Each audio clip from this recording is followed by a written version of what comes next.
biar banyak pilihan. Customer nanti pilih sendiri. Bila terlalu banyak pilihan, customer jadi blur. Produk bukan untuk tunjuk banyak. Produk untuk mudahkan keputusan beli. Aku suka produk ni. Confirm orang lain pun suka. Customer tak beli sebab kau suka. Customer beli sebab produk tu selesaikan masalah dia. Semua produk ni best. Aku promote sama rata. Bisnes perlukan hero produk. Satu produk tarik trafik. Produk lain ikut naik. Produk ni ada A, B, C, D. Customer tak cari spesifikasi. Dia cari jawapan kepada masalah aku selesai ke tidak.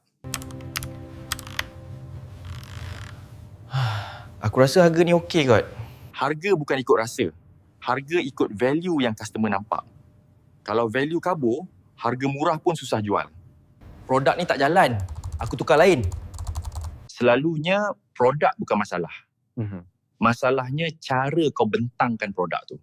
Produk yang betul tak perlu banyak. Cukup satu produk yang jelas masalahnya, jelas nilainya dan diulang sampai jadi.